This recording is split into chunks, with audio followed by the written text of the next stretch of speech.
Bonjour chers jeunes forts et conquérants, bienvenue dans le café de ce jour. C'est vraiment une joie pour moi de vous retrouver encore. Aujourd'hui, hier nous avons parlé de la destinée, nous avons appris que Dieu a une destinée glorieuse pour notre vie. Mais comment est-ce que nous pouvons découvrir et accomplir cette destinée? En connaissant Dieu.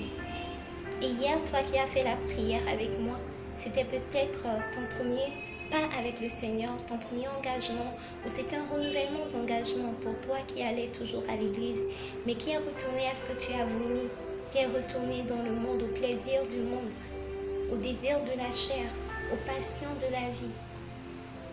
Mais hier, tu t'es engagé à nouveau avec le Seigneur, afin de vivre la destinée merveilleuse qu'il a pour toi, de vivre une vie authentique, la vie que Dieu a prévue pour toi et non celle que tu veux, que ce soit dans le domaine de tes relations, que ce soit dans le milieu professionnel, que ce soit dans ta vie de chaque jour, dans ton quotidien de chaque jour. Tu as fait le choix, tu as pris la décision de revenir au Seigneur. Et j'aimerais t'assurer que tu as fait le meilleur choix de ta vie. Et tu ne seras pas déçu. Le début sera peut-être difficile pour toi. Tu auras renoncé à beaucoup de choses, à certaines compagnies, à certaines relations, à certaines opportunités. Mais le chemin que tu es en train de prendre en marchant avec Christ, c'est le meilleur, le couloir qui t'amène à expérimenter la gloire de Dieu. Amen. Alors aujourd'hui, j'aimerais partager avec nous comment est-ce que nous pouvons connaître Dieu. Nous connaissons Dieu en premier par sa parole contenue dans la Bible. Alors comment est-ce que nous pouvons connaître Dieu par sa parole? Nous devons lire la parole nous permet de découvrir, de prendre connaissance, c'est un exercice intellectuel. Mais nous ne devons pas nous arrêter seulement à la lecture. Après avoir pris connaissance, nous devons aller plus loin, chercher à comprendre. Ça engage la compréhension, la méditation en quelque sorte. La méditation va plus loin, ça ne touche pas seulement à notre intellect. La méditation touche également à notre âme et à notre esprit. Tu dois méditer la parole de Dieu. Méditer la parole de Dieu, c'est prendre la parole, penser sur la parole, réfléchir sur la parole. Tu dois avoir des temps de qualité, des temps personnels où tu entres dans ta chambre et tu parles au Saint-Esprit. Saint-Esprit, mets la lumière sur la parole de Dieu que je veux méditer maintenant. Et tu t'assois. Et tu dois être dans l'expectative d'entendre Dieu te parler, c'est-à-dire de recevoir des lumières, de recevoir des enseignements, de recevoir des révélations. La méditation de la parole te transforme. La méditation de la parole apporte dans ta vie un métanoïa, un renouvellement d'intelligence. Si autrefois tu étais enclin à te mettre en colère et que tu commences par lire la parole qui parle de l'amour de Dieu, cet amour, cette parole est esprit et vie. Elle entre en toi, elle pénètre en toi, elle pousse des racines en toi. La parole dit « Heureux l'homme qui prend plaisir à méditer la parole de Dieu jour et nuit. » Cette personne est comme un arbre planté près d'un courant d'eau. La parole de Dieu est comme un courant d'eau. Et quand tu prends le temps de le méditer, de la méditer, tu es en train de t'exposer à un courant d'eau. Et assurément, les fruits vont être vécus dans ta vie. Car tu es formé par ce que tu vois, ce que tu entends. Et l'environnement dans lequel tu es. Donc, plus tu t'exposes à la parole de Dieu, plus tu es empreint de Dieu. Et toutes les paroles de Dieu concernant ta vie, concernant ta destinée, à chaque moment de ta vie, Dieu a une parole pour toi. Il dit, je t'instruirai, je te montrerai la voie que tu dois suivre, je te conseillerai. Tu ne peux pas laisser la parole de Dieu de côté et réussir ta destinée. Josué 1, verset 8 dit Que ce livre de la loi ne s'éloigne pas de ta bouche. Médite-le jour et nuit pour agir fidèlement selon tout ce qui est écrit. Car c'est alors que tu auras du succès dans toutes tes entreprises, c'est alors que tu réussiras. Tu ne peux pas réussir en dehors de la parole de Dieu. Un homme bâtit sur du sable, un autre bâtit sur le roc. Et quand vient la tempête, celui qui a bâti sur le sable, sa maison s'écroule, sa vie s'écroule. Mais celui qui a bâti sur le roc, sa maison résiste. Le roc, c'est la parole de Dieu. Tu dois connaître la parole de Dieu. Tu dois serrer la parole de Dieu. C'est ce qui va te garder, c'est ce qui va te diriger lorsque tu seras face à un compromis dans ta vie professionnelle, par exemple. C'est un test de destinée. Dans la destinée de Joseph, par exemple, il y a eu quoi? Il y a eu le puits, il y a eu l'esclavage, il y a eu la prison, il y a eu avant la prison la femme de Potiphar. Mais si Joseph n'avait pas bâti sa vie sur la parole de Dieu, Joseph allait rater sa destinée. En fait, la destinée, c'est quelque chose qui engage pas seulement toi, mais toute ta génération. La destinée, ce n'est pas pour toi, mais c'est pour les nations. Tu es juste un vase qui porte quelque chose, un impact, une influence. Tu as le talent de chanter et tu chantes, tu as une gloire dans le monde. Les gens t'apprécient, les gens apprécient ta voix, mais ce talent que tu as, c'est pour une destinée. Tu dois apporter un impact, tu dois apporter une lumière, tu dois apporter une valeur ajoutée au monde au travers de ce talent.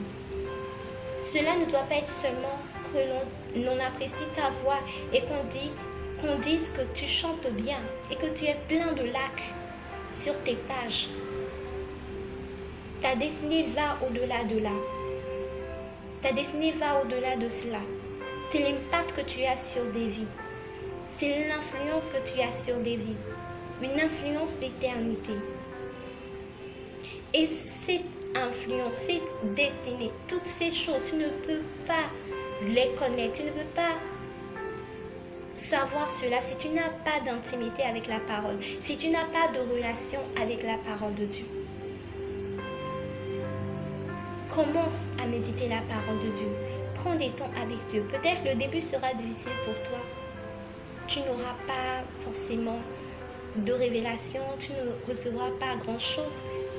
Mais reste là. Tu vas commencer petit à petit à recevoir des paroles, à recevoir des enseignements du Saint-Esprit. L'écoute de la parole est importante également. Le fait que tu le fais déjà au travers des prédications que tu écoutes, des enseignements que tu écoutes et tout. Mais après ça, il faut que tu ailles toi-même, comme les disciples de Bérée. Il faut que tu ailles méditer la parole. Encore plus, les fils, les personnes matures étudient la parole. Tu peux étudier la parole en allant par des thèmes, par des personnages bibliques, ou par des chapitres. C'est à toi de voir des livres. Tu dois aller plus loin que la méditation, étudier la parole. L'étude peut te prendre une année. Par exemple, nous sommes en train d'étudier, révéler et manifester Christ. Cette année, c'est le thème que nous étudions.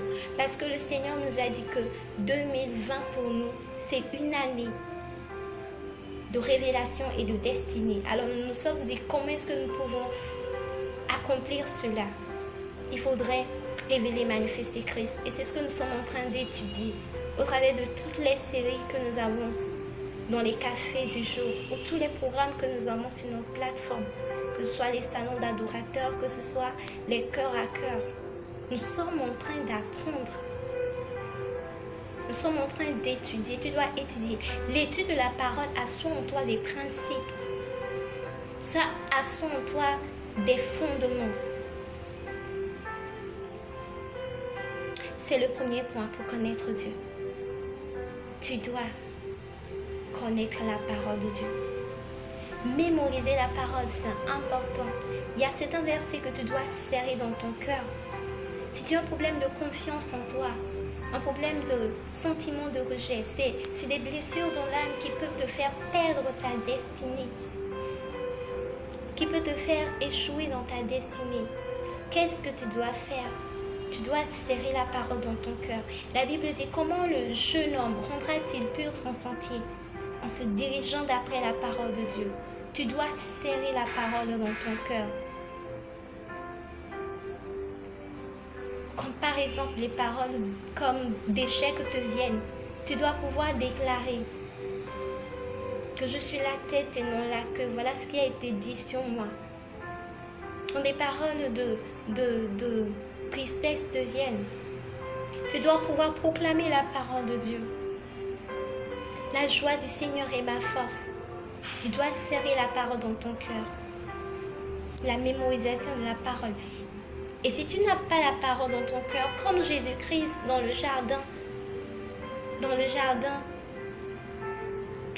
le désert plutôt, tu ne pourras pas tenir devant Satan. Car il va envoyer des paroles dans tes pensées.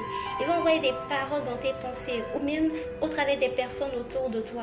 Mais tu dois pouvoir avoir la parole gardée dans ton cœur où tu diras, il est écrit. Il est écrit. Il est écrit que si je traverse les eaux ne me submergeront pas. Si je traverse le feu ne me brûlera pas. Devant les circonstances, devant les montagnes, devant les épreuves, tu dois pouvoir brandir cette parole.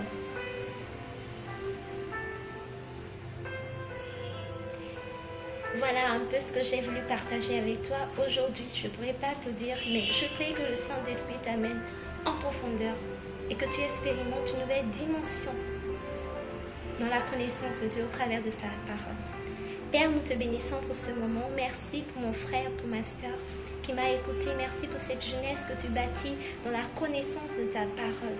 Merci de ce que tu emmènes tout un chacun à t'expérimenter à une dimension extraordinaire dans la révélation de ta connaissance, dans la révélation de ta parole. Que ta parole, Seigneur, transforme, que ta parole renouvelle, que ta parole forme, que ta parole donne une forme à ce qui est informe et vide dans la vie de mon frère, dans la vie de ma soeur, dans le nom puissant de Jésus. Que ta parole taille, que ta parole accomplisse son ministère. Dans le nom de Jésus-Christ, nous avons prié et reçu. Amen. Demeurez bénis, vous pouvez m'écrire sur 00228 91 82 80 91. Vous pouvez nous suivre sur notre page Facebook Jeunesse Forte et Conquérante ou notre chaîne YouTube JSCV TV. Demeurez bénis et que le Seigneur vous garde.